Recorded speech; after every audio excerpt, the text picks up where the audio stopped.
Welcome to Global Risk Community Chat. Today we have two special guests for our episode, Candice Jumwa and Alexandra Lukamba. I'm very happy to have you both here today in our discussion. Welcome. Thank you so much for having us. Yeah. Likewise, so before we get into our topic for today, can you both briefly introduce yourselves to our audience? Yeah, Yes. my name is Candice Jumwa. I'm a mining engineer by profession. I operate across two sectors, the gold sector and the cobalt sector in East and Central Africa. Yeah, and I work for the Impact Facility. Thank you. So hi everyone, I'm Alexandra Lukamba and I work for the Fair Cobalt Alliance in charge of government relations and national stakeholders. And I'm based in GRC Kinshasa. Thank you both for that short explanation. So now I will kind of get into my questions. Of course, feel free to add to each other as you see fit. So my first question is to Candice. So Candice, I heard you talk about, of course, cobalt as well. So can you tell me a bit more about artisanal mining in general and maybe provide some, context into this and maybe the challenges that exist in this sector? Yeah, so a lot of people actually don't know about artisanal mining. What people know is about large scale industrial mining and maybe smaller scale mining, but artisanal mining is low mechanization, extraction efforts by individuals across the world. Around 42 million people directly depend on artisanal mining in the world. In Africa, in sub-Saharan Africa, artisanal mining is the second biggest source of livelihood for individuals outside of agriculture. Artisanal mining exists across commodities from gold to cobalt to the gemstone sector. Fun fact, in the gemstone sector, most of the gemstone is mostly from artisanal mining. And so what happens is these are individuals with very little access to financing, very little, they have barely been recognized in local mining codes, and even where they have been recognized, formalization efforts have been slow. And so when you couple the lack of formalization, the lack of access to capital with the activity that they're operating, it means that they're barely able to progress and get outside this cycle of poverty where they are not able to increase their operational efficiency and productivity because of the lack of access to mechanization. And then yeah, so I guess that's basically artisanal mining in general. Yeah. Thank you so much. And Alexandra, maybe then the next question can be for you. If you have anything to add, of course, feel free to what Candice has said. But other than that, can you maybe tell me more about your on-the-ground projects? Yes, so maybe I can just add to what Candice has said to relate in more to DRC, and I will start and then I will answer regarding our project on the ground. So DRC, as you probably know, is the biggest producer of cobalt, with last year's production, according to the Cobalt Institute, was about 73% of the world cobalt. So that's a big representation of how important the sector is. In terms of the ASM sector, out of the 70%, about 7% of the world cobalt comes from the ASM sector. And within DRC specifically, 10 to 15% of cobalt produced is mainly from the artisanal sector. So that kind of represents how still important it is for the local community, especially the cobalt community. So one of the biggest criticism of cobalt coming from DRC is that there is child labor, there's also difficulty in the work that they're doing on site. So that's why in our project on the ground, those are the things that we are trying to tackle. So both on site and off site. The main issue of maybe child labor, for example, it's poverty, the need to provide more money into households and so on. In order to remediate to that is trying to provide alternatives for the community. So having maybe saving groups that will help them diversify their incomes so they could invest in other activities.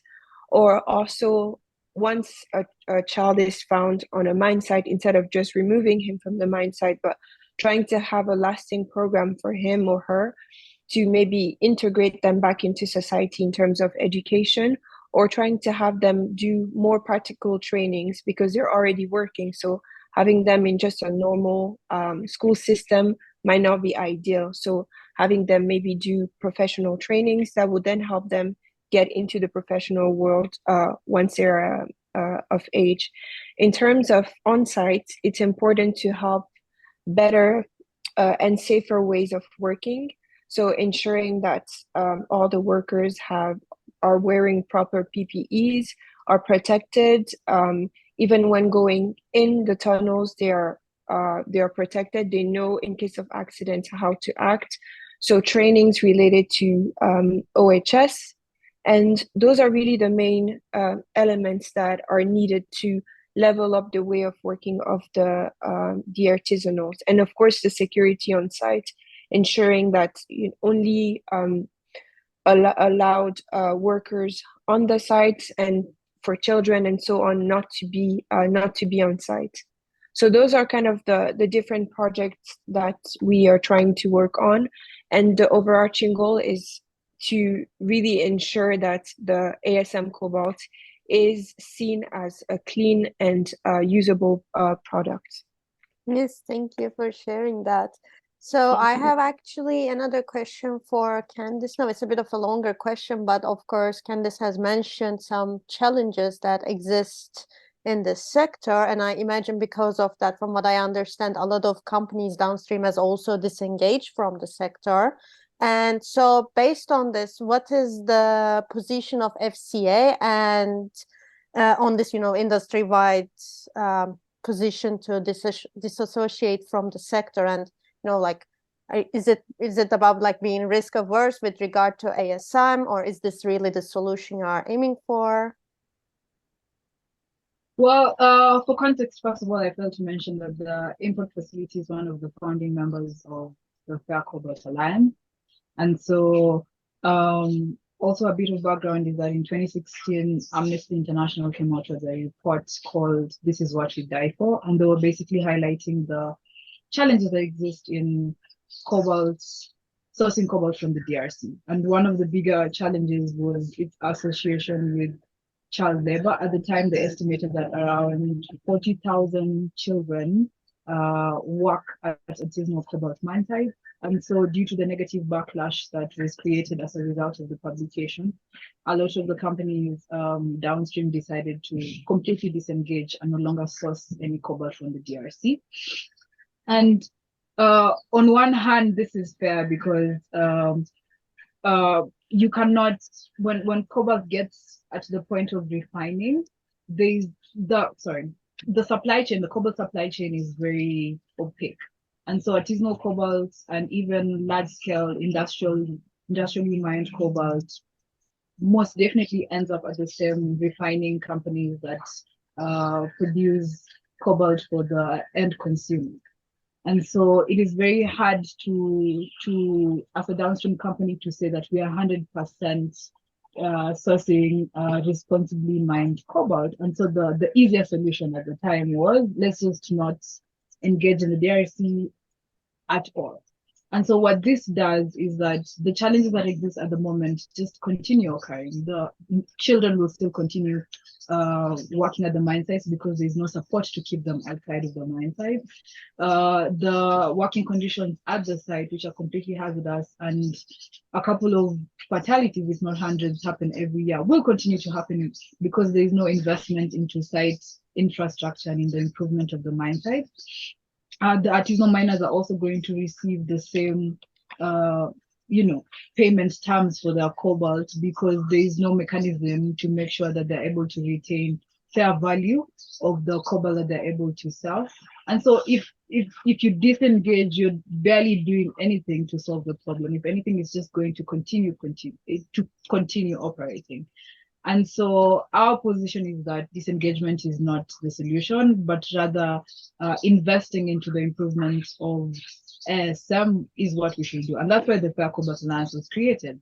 This is a multi-stakeholder initiative with companies across the battery supply chain, from industrial companies to end consumer companies to NGOs, all of us recognizing the economic potential that ASM has, and the fact that communities like the Kapata community completely rely on this. This is where our project on the ground is. And they are not going to stop operating for as long as cobalt is needed by the downstream in the production of EVs. And so what if we leverage our collective resources and expertise to support in the improvement of the challenges upstream? And so, yeah, that's exactly our position. Yeah. Thank you so much for clarifying, and also, like getting more in depth onto, what you guys do and how you see currently the, industry, the sector is going. So both of you, of course, have mentioned some challenges. Alexandra, you have also mentioned some solutions, projects regarding especially child labor, and some goals you had on this. But I'm actually interested in hearing more about, your future ambitions for FCA and also of the sector, if you could share some. Yes.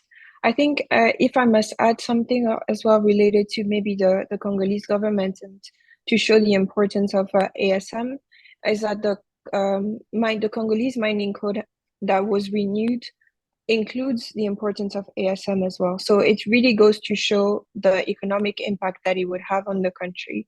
So the overarching goal for us, and I think Candice mentioned it, is for the ASM cobalt to be accepted in the official cobalt supply chain.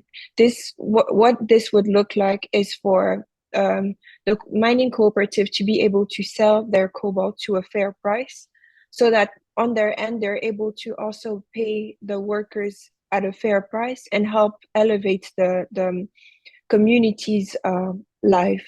So the idea with that is to have a centralized center where all ASM cobalt could be collected and paid for at a reasonable and known price. Because the issue at the time is that since it's not officially accepted to enter the supply chain, it's honestly a limited number of companies that agree to transform the ASM cobalt. Knowing that, they know that the cobalt needs to be transformed and that the workers need to receive a payment. So it doesn't really matter how much they receive as long as they receive something. And it's difficult for the ASM workers to go against these prices.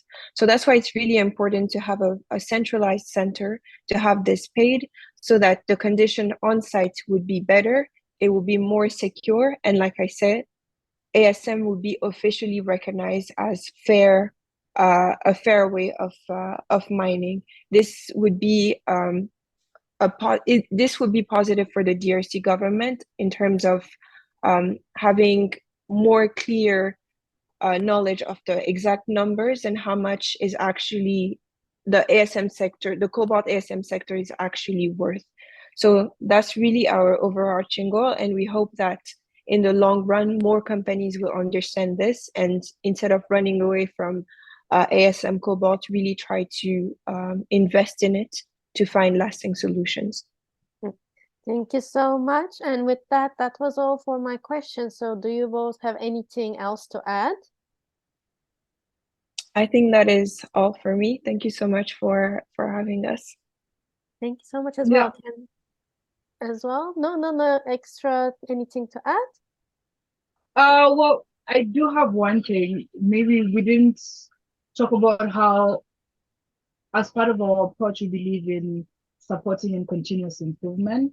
So rather than expecting that miners are able to comply with international standards so that we're able to invest in them, what if we switch that into the opposite and say we're willing to invest and support you to progressively meet international standards, and at the same time enable you to access for more markets. And so progressive improvement is really at the key of supporting ASM. Yeah.